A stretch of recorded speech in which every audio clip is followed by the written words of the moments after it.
Capítulo 23, Función de santificar, liturgia y sacramentos. 1. Munus sanctificandi, en el Código. La evangelización no se lleva a cabo solo con el anuncio de la palabra, vide XX, 2. La Iglesia debe cumplir esta tarea realizando también la salvación que proclama, mediante el sacrificio y los sacramentos, en torno a los cuales gira toda la vida litúrgica, SC 6. De ahí que el Código, inmediatamente después de referirse a la función de enseñar, dedique su libro 4 a la función de santificar, deteniéndose especialmente en la liturgia y los sacramentos. El CIC 83, al emplear la doctrina de los Triamuñera, y abandonar la tradicional división tripartita, que situaba esta materia entre las cosas, vide 4a, ofrece una perspectiva más cristológica de todo lo relativo a la misión de la Iglesia. Además, la sistemática del actual libro 4, que trata sucesivamente, de los sacramentos, de los demás actos del culto divino, y, de los lugares y tiempos sagrados, a diferencia de la que utiliza Bea el CIC 17, sacramentos, lugares y tiempos sagrados, y culto divino, no separa ya la dimensión cultual de la actividad sacramental, sino que, en consonancia con el sentido de la renovación litúrgica conciliar, como señala Rincón Pérez, parte del presupuesto doctrinal según el cual la liturgia, en cuyo centro están los sacramentos, es a la vez acto de culto y de santificación, por ella, Dios es perfectamente glorificado y los hombres santificados, SC 7. La liturgia y los sacramentos son estudiados por ciencias teológicas como la teología sacramentaria, la moral, la litúrgica o la pastoral, desde sus respectivas formalidades o puntos de vista. Por otro lado, los ordines o rituales, y los demás textos litúrgicos, contienen normas de índole estrictamente litúrgica que regulan lo referente a las ceremonias y ritos sagrados. Pero el derecho canónico se ocupa de estas cuestiones en lo que le corresponde como ordenamiento, determinar y tutelar los aspectos jurídicos más básicos, ya sean de derecho divino o meramente eclesiástico, del munus sanctificandi y de la disciplina litúrgico-sacramental. La ordenación jurídica de esta materia opera en tres grandes líneas: a. Indicar los principios doctrinales sobre los que se asienta, cf., por ejemplo, CC 834 a 837, 838.1, 839.1, 840, etc. b. Establecer las normas que salvaguardan el valor de estos bienes salvíficos, entre las que destacan las exigencias de validez y de licitud, y a veces también de fructuosidad, para la celebración de los sacramentos, cf. por ejemplo, CC 842.1, 847.1, 850, etc., y c. Definir las relaciones entre los fieles. En orden a la administración de los medios de santificación, cf., por ejemplo, CC 843.1, 867.1, 885, etc. El Código no determina ordinariamente, en cambio, los ritos que han de observarse en la celebración de las acciones litúrgicas, por lo que las leyes litúrgicas anteriores a él permanecen vigentes, salvo que alguna de ellas fuera contraria a los cánones del CIC, en cuyo caso estos prevalecen, CFC 2. La normativa canónica constituye, así, una especie de código litúrgico fundamental, al que debe acomodarse todo el derecho litúrgico. 2. Función de santificar y sagrada liturgia. La Iglesia, unida a Cristo, por él y en él, cf.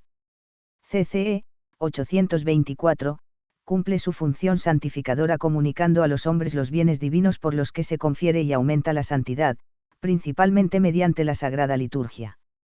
La función de santificar puede realizarse de diversas formas, como son las oraciones, las obras de penitencia y de caridad, u otras prácticas piadosas y sagradas del pueblo cristiano, novenas, procesiones, peregrinas aians, etc., que conviene también fomentar, y que los ordinarios locales han de procurar que estén en plena conformidad con las normas de la Iglesia, C. 839. En realidad, todo cuanto contribuye a la santificación, a vivir según el Espíritu una vida de fe, esperanza y caridad, se relaciona con esta función.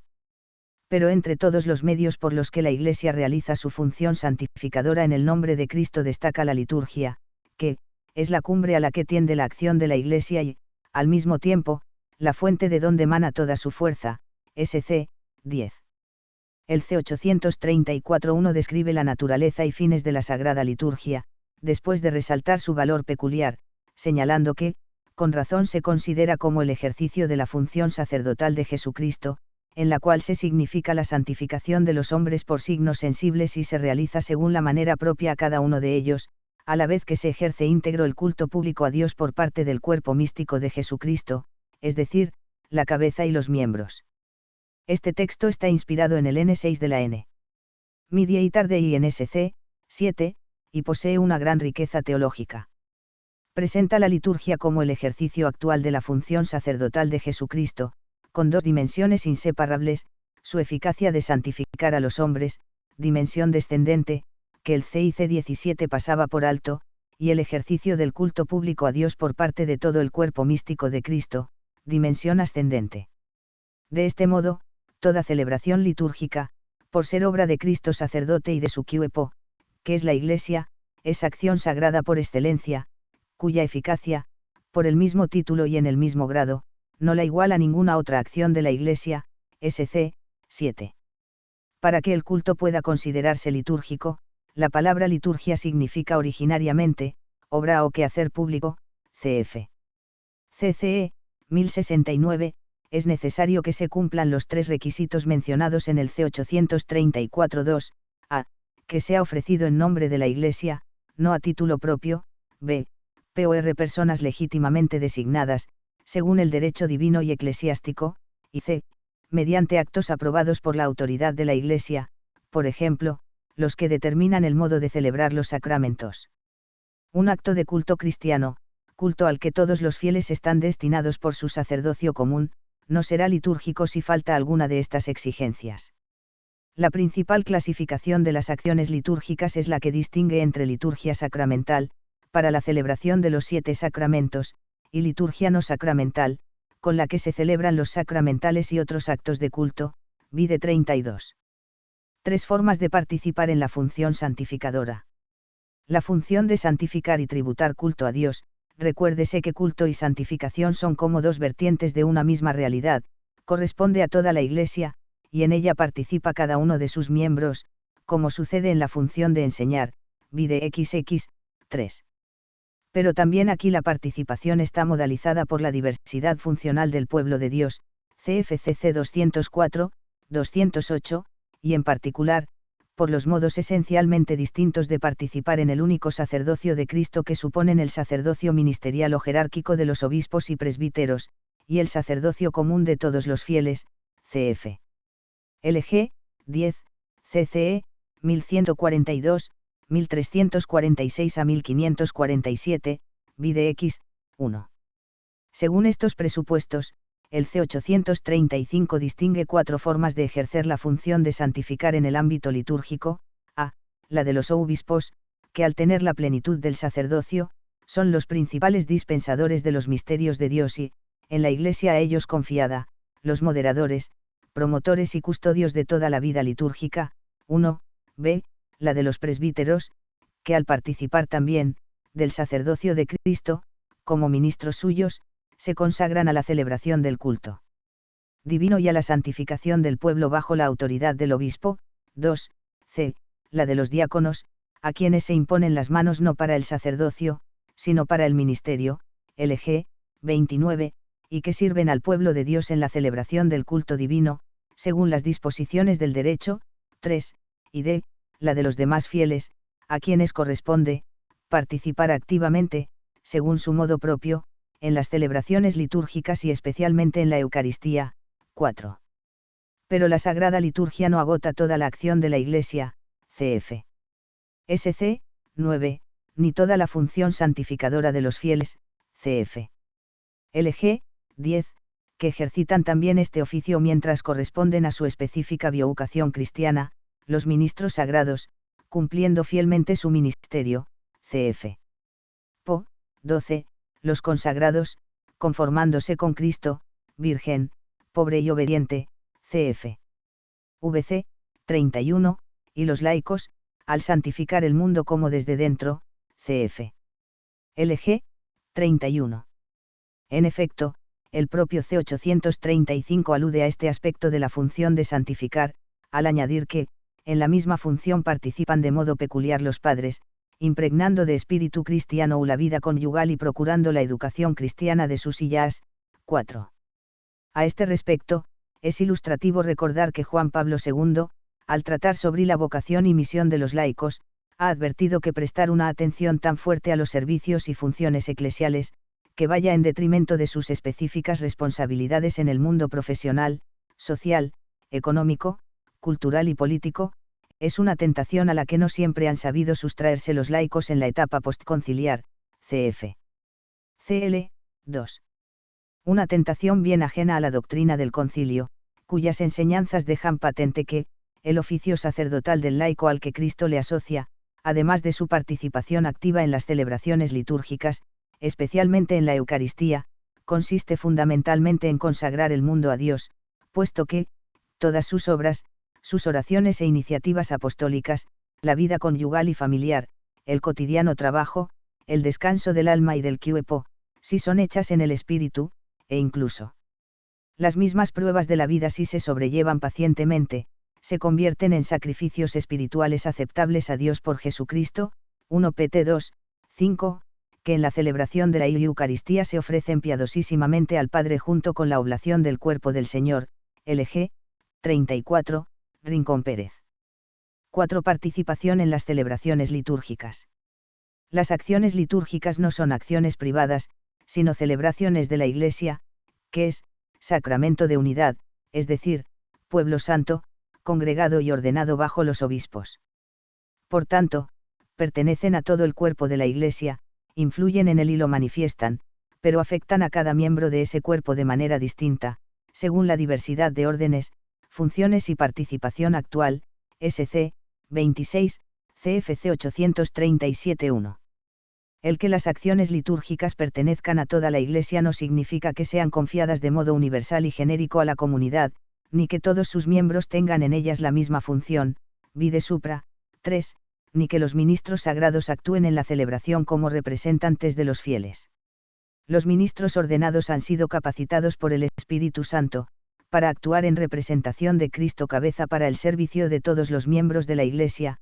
CCE 1142, y en la acción litúrgica, debe aparecer claramente la unión ordenada del pueblo de Dios en su condición jerárquica y comunitaria. Tejero. Teniendo en cuenta lo anterior, aunque las acciones litúrgicas tengan un carácter público por su propia índole, vide supra. 2, incluso cuando se celebran sin participación de pueblo, es importante que, en la medida en que su propia naturaleza postule una celebración comunitaria y donde pueda hacerse así, se celebren con la asistencia y participación activa de los fieles. C 837-2, cf. SC 27, CCE 1140 a 1142. Y los pastores sagrados deben tener cuidado no solo de que se observen las leyes para su celebración válida y lícita, sino también de que los fieles participen en ellas consciente, activa y fructuosamente. Cf. SC 11 y 14. 5. Ordenación de la Sagrada Liturgia. La ordenación de la Sagrada Liturgia depende exclusivamente de la autoridad de la Iglesia, que reside en la sede apostólica y, según las normas del derecho, en el obispo diocesano. C 838-1. Esta competencia exclusiva de la autoridad eclesiástica se explica por varias razones. A. Por el carácter público de las celebraciones litúrgicas, que, no son acciones privadas, sino celebraciones de la misma Iglesia. C 837-1, CFC 834, b.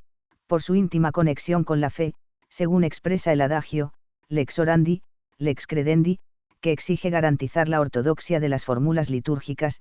C. Por su importancia como factor de comunión eclesial, manifestado particularmente en la liturgia eucarística. Cf. Ed. Cap 4, y que debe salvaguardarse siempre. Y d. Porque los signos sensibles por los que se expresan las acciones litúrgicas, si se abandonaran a la arbitrariedad, podrían dejar de reconocerse como tales y perder su valor. El CIC 17 reservaba a la sede apostólica ordenar la Sagrada Liturgia y aprobar los libros litúrgicos. CFC 1257. El CIC 83, en conformidad con la Reforma Conciliar. CF. SC 37 a 40, atribuye ciertas competencias a las conferencias episcopales y a los obispos, y, evitando imponer una rígida uniformidad, facilita una adecuada inculturación o aceptación de las culturas de los pueblos en todo aquello que, siendo compatible con el Evangelio y no contradiciendo la comunión con la Iglesia universal, sirva para expresar mejor las inagotables riquezas de Cristo, cf. FC 10. El procedimiento que ha de seguirse en estos casos, previsto ya en sus líneas generales en SC 40, y en el que han de intervenir la Santa Sede y los obispos del territorio, en estrecha colaboración, se desarrolla acetualmente en la Inste. Varietates Legitimae, 25 de enero de 1994, de la CCDDS. En el derecho vigente, es competencia de la Sede Apostólica, CFC 361, ordenar la Sagrada Liturgia de la Iglesia Universal, editar los libros litúrgicos, revisar sus traducciones a lenguas vernáculas y vigilar para que las normas litúrgicas se cumplan fielmente en todas partes, C 838-2. Estas competencias atañen ordinariamente a la CCDDS, aparte de lo que recaiga en la CDF por sus implicaciones dogmáticas, cf. Pb. 62-70. Corresponde ordinariamente a las conferencias episcopales, preparar las traducciones de los libros litúrgicos a las lenguas vernáculas, adaptándolas de manera conveniente dentro de los límites establecidos en los mismos libros litúrgicos, y editarlas con la revisión previa de la Santa Sede, C 838-3. La Instrucción Liturgiam Authenticam, 28 de marzo de 2001, de la CCDDS, establece la forma de proceder en la traducción de los textos de la liturgia romana a las lenguas vernáculas. En cuanto al obispo diocesano, en la Iglesia a él confiada y dentro de los límites de su competencia, le corresponde dar normas obligatorias para todos sobre materia litúrgica, C 838-4. Algunos cánones establecen competencias concretas del obispo diocesano, CFPJ, CC 843-2, 862, 874-1, 2 grados, etc., sin perjuicio de la más general, y no poco importante, de promover la disciplina común y vigilar para que no se introduzcan abusos, CFC 392. 6. Celebración fiel de la liturgia. Al celebrar las acciones litúrgicas, los ministros sagrados deben atenerse fielmente a las normas y a los libros litúrgicos aprobados por la autoridad competente.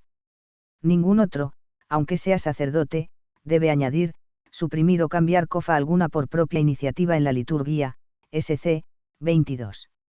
Esta disposición conciliar, que reproduce casi literalmente el C 846-1 al hablar de la celebración de los sacramentos, no es un retroceso al paseído ni una concesión a los sectores más tradicionales de la Iglesia, Manzanares, sino consecuencia directa de la naturaleza de la Sagrada Liturgia, lo mismo que la competencia exclusiva de la autoridad eclesiástica para regularla, vide supra, 5.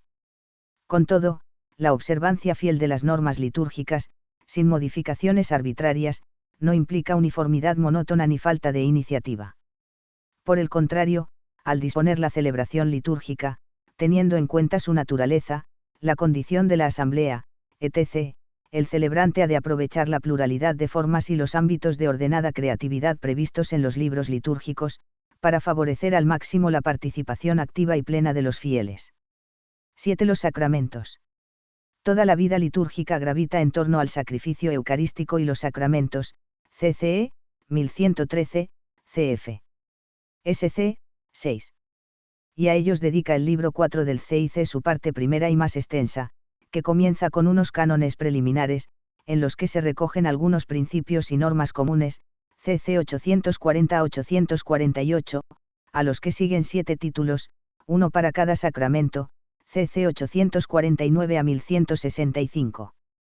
El CIC estudia los 7 sacramentos siguiendo el mismo orden tradicional que el Catecismo de la Iglesia Católica, pero sin agruparlos, como este, en 3 categorías, según los momentos de la vida espiritual del cristiano o a que corresponden: sacramentos de la iniciación cristiana, bautismo, confirmación y Eucaristía, sacramentos de la curación, penitencia y unción de los enfermos, y sacramentos al servicio de la comunión y misión de los fieles, orden sagrado y matrimonio.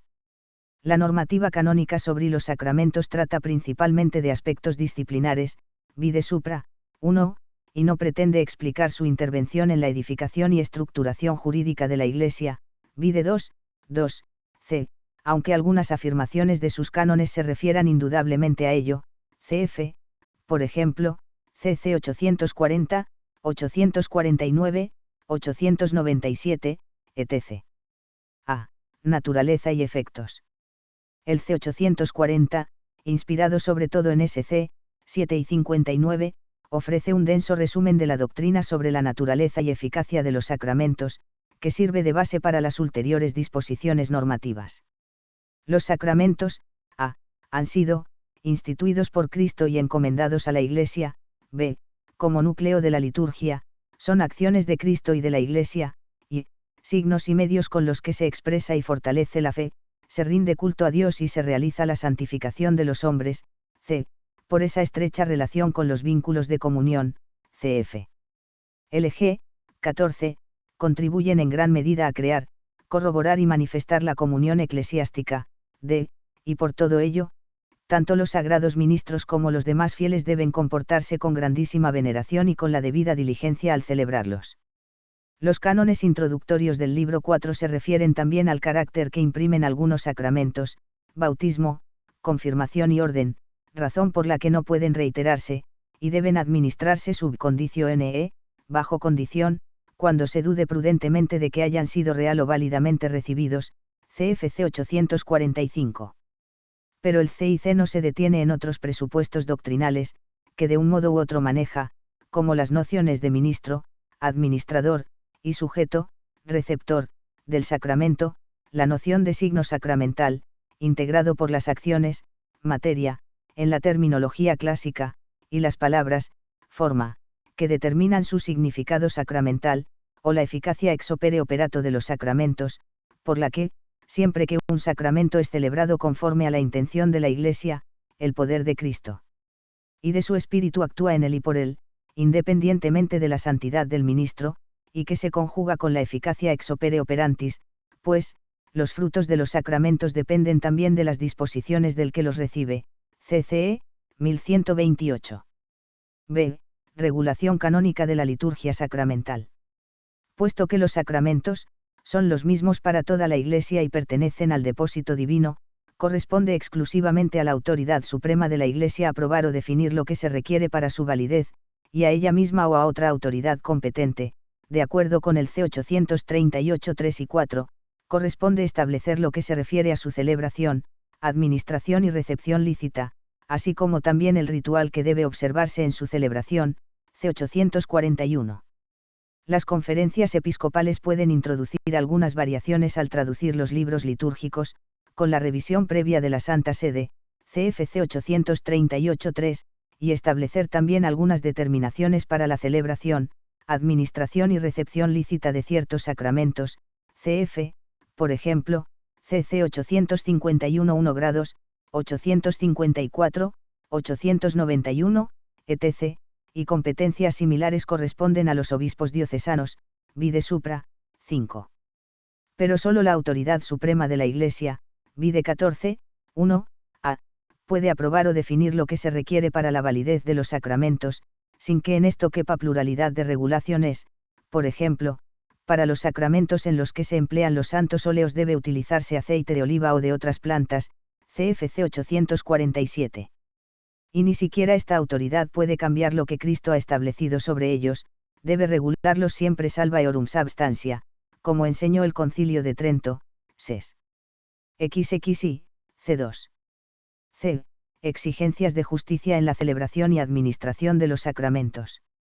La actividad sacramental comporta relaciones de justicia, tanto en lo referente a la celebración de los sacramentos, que ha de hacerse de acuerdo con las normas y libros litúrgicos, vide supra, 6, y según el rito propio del ministro, CFC 846-2, por razones también de fidelidad en su realización, como en lo que respecta a su administración.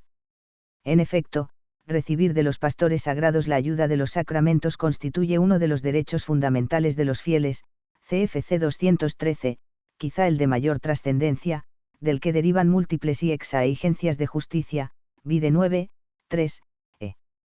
Una de ellas, de índole general, es la que se recoge en el C843-1, conforme al cual los ministros sagrados no pueden negar los sacramentos a quienes, a. los pidan de modo oportuno, en razón de las circunstancias de tiempo, lugar, etc., b. estén bien dispuestos, según lo que se reclame para cada sacramentu, y c. no les sea prohibido por el derecho recibirlos, por ejemplo, por una pena canónica. Algunos de estos requisitos, que condicionan el derecho de los fieles a recibir los sacramentos, o el de los no bautizados a recibir el bautismo, videxib, 1, y el correlativo deber de los pastores sagrados, provienen del derecho divino. Por ejemplo, no se puede absolver a quien no está arrepentido, o dar la comunión a quien obstinadamente persista en un manifiesto pecado grave, CFC 915. Respecto a la condición de estar bien dispuestos, el C843-2 señala que los pastores de almas y los demás frailes, cada uno según su función, párroco, padres, catequistas, etc., deben procurar que quienes piden los sacramentos reciban la preparación conveniente. Finalmente, el C848 dispone que se administren estos bienes espirituales sin reclamar nada a cambio, fuera de las ofrendas determinadas por la autoridad competente, vide 33, 2, c, y que el ministro procure siempre, que los necesitados no queden privados de la ayuda de los sacramentos por razón de su pobreza. 8. La Communicationis Spiritualibus, con los cristianos neocatólicos. El bautismo válido establece un vínculo sacramental de unidad entre todos los cristianos, cf. Ur. 22, incluso con los que todavía no están en plena comunión con la Iglesia Católica, videxib. 3, que hace posible cierta comunicación en los bienes espirituales, aunque esté condicionada por unas exigencias irrenunciables. Desde el punto de vista canónico, la communicatio in spiritualibus entre católicos y otros cristianos incluye la oración en común, el uso común de cosas o lugares sagrados, y la communicatio in sacris, es decir, la participación en común en el culto litúrgico y los sacramentos. La disciplina antigua restringía mucho la communicatio in spiritualibus, y prohibía de modo absoluto la comunicación en los sacramentos entre los católicos y los demás cristianos, cf. CIC 17, CC 731-2 y 1258. Pero esta materia recibió un nuevo enfoque sobre todo desde el Concilio Vaticano II. De la oración en común, fomentada por el propio concilio, cf. Ur. 8, nada se dice en el código, pero el nuevo directorio PARE y la aplicación de los principios y normas sobre el ecumenismo, de 25 de marzo de 1993, la recomienda en general vivamente, cf. D. 108 a 115, al igual que la N. Utiunam Sint, 25.v 1995, en 21 a 28. Respecto al uso común de cosas y lugares sagrados, el C933 permite al sacerdote católico, con justa causa, evitando el escándalo y con licencia expresa del ordinario del lugar, celebrar la Eucaristía en el templo de una iglesia o comunidad eclesial no católica.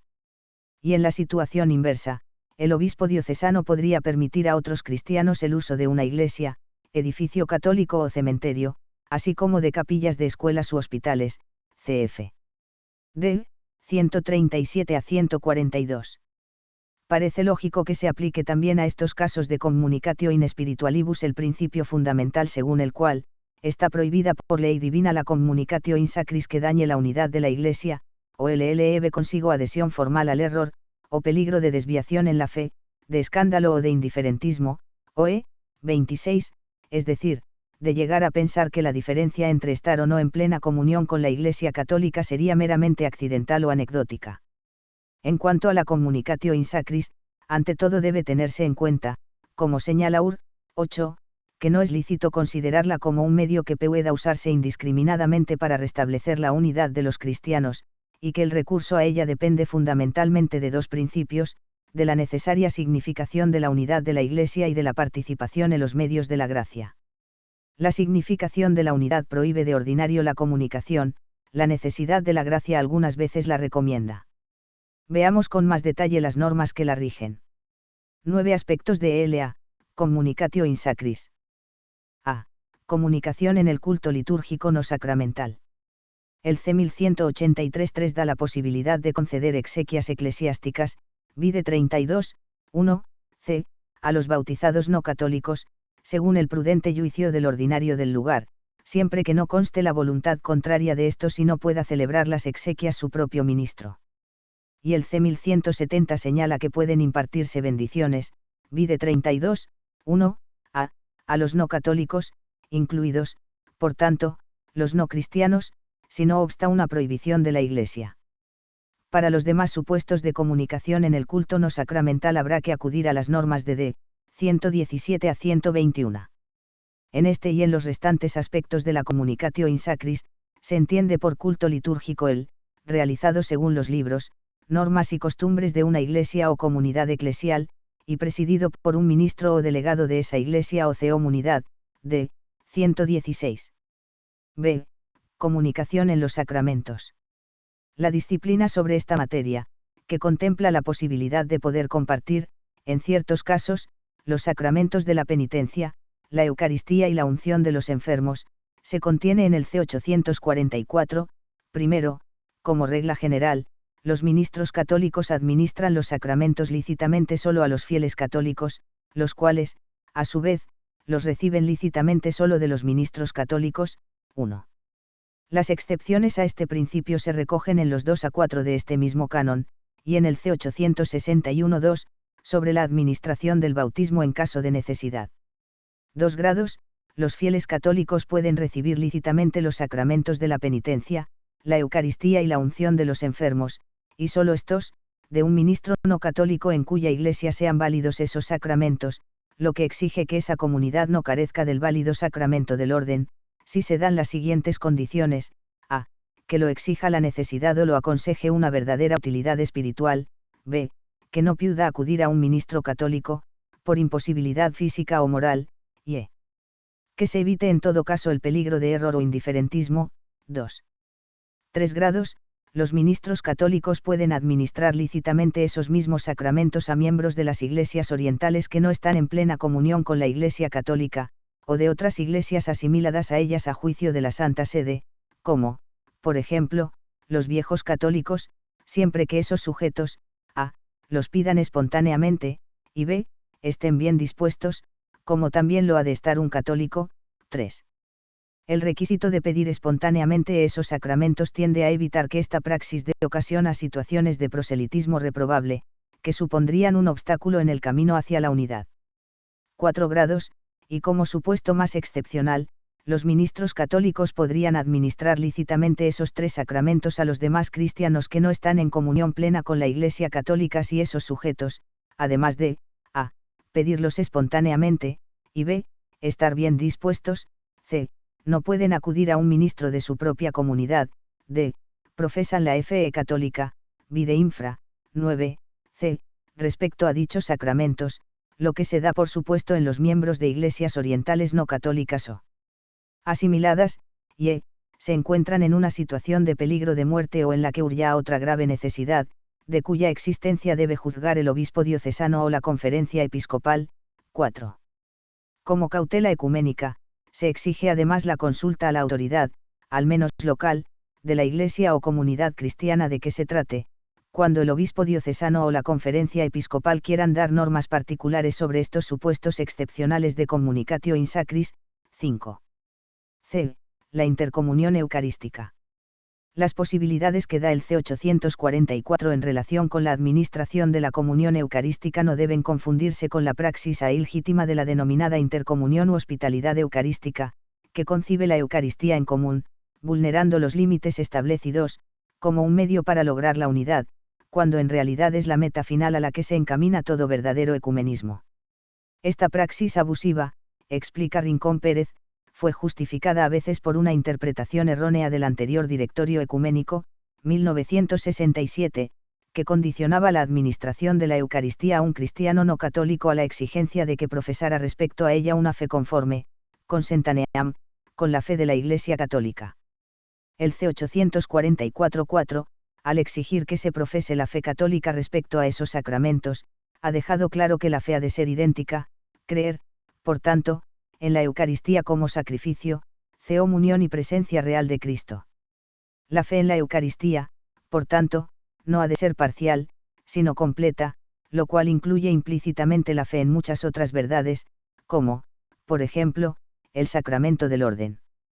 Precisamente porque la unidad de la Iglesia, que la Eucaristía realiza y manifiesta, exige la plena comunión también en los vínculos de la profesión de fe y del gobierno eclesiástico, no es posible concelebrar la liturgia eucarística con otros cristianos mientras no se restablezca la integridad de dichos vínculos.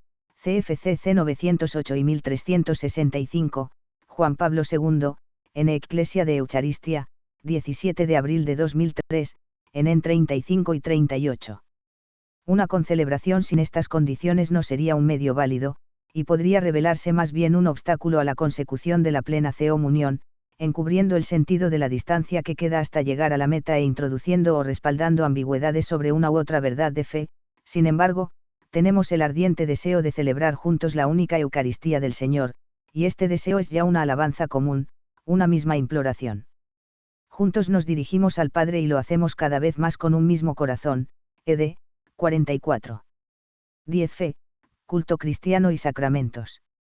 El C836 subraya la importancia de la fe en los actos de culto y santificación, al recordar que el culto cristiano, en el que se ejerce el sacerdocio común de los fieles, es una obra que procede de la fe y en ella se apoya, y al pedir, en consecuencia, a los ministros sagrados que procuren diligentemente, suscitar e ilustrar la fe, especialmente con el ministerio de la palabra, por la cual nace la fe y se alimenta.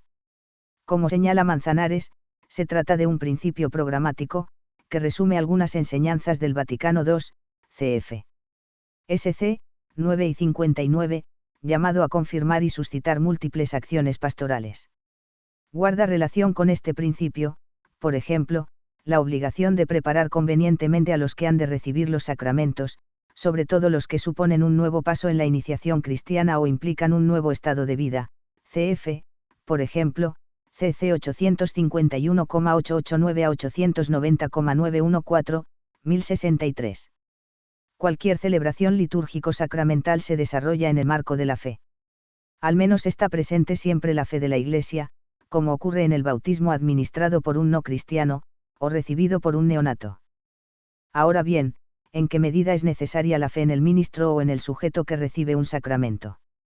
Para responder a esta pregunta es preciso distinguir, como explica Rincón Pérez, la administración, o recepción, válida, de la lícita y fructuosa. Por parte del ministro, la fe no es nunca exigencia de validez, salvo que su carencia provoque falta de la intención de conferir el sacramento. Mientras el ministro quiera hacer lo que hace la Iglesia, lo cual puede implicar una cierta fe, y cumpla las condiciones requeridas para la validez, la administración del sacramento es válida. Respecto a el sujeto que recibe el sacramento, la fe solo está implicada en la validez del sacramento de la penitencia, pues el arrepentimiento forma parte del signo sacramental, y debe estar inspirado en motivaciones que brotan de la fe, CCE, 1492. En cuanto a los restantes sacramentos, con tal que se cumplan las condiciones exigidas, o upran incluso con ausencia o defecto de fe por parte del sujeto, aunque esto no deje de ser algo profundamente anómalo y contrario al bien mismo del sacramento. Así, la recepción infructuosa del bautismo, de la confirmación o del orden sagrado, por no estar el sujeto bien dispuesto, no impide los efectos ex opere operato de estos sacramentos, por lo que el sujeto quedará realmente bautizado, confirmado o consagrado como ministro. Se trata de una eficacia objetiva fundada en los méritos de Cristo, y no del ministro, que actúa solo como causa instrumental en la realización del signo sacramental, o del sujeto, que puede obstaculizar la eficacia causativa de la gracia, pero no el entero despliegue sacramental. Y algo semejante ocurre con el sacramento del matrimonio, en el que la falta de fe de los contrayentes no constituye, por principio, un factor de nulidad del vínculo sacramental. En efecto, como ha hecho ver Juan Pablo II, supeditar la celebración del matrimonio al grado de fe de los contrayentes comporta muchos riesgos. Salvo cuando estos, a pesar de los esfuerzos hechos, dieran muestras de rechazar de manera explícita lo que la Iglesia realiza cuando celebra el matrimonio de los bautizados, en cuyo caso el pastor de almas no podría admitirlos a la celebración, cf. FC, 68. Pero ese rechazo se justificaría entonces, no por la simple falta de fe, sino por la falta de intención de contraer verdadero matrimonio. Por lo demás, la fe del sujeto es requisito de licitud, excepto en el bautismo o confirmación de los niños, y opera como un importante factor para la recepción fructuosa de los sacramentos.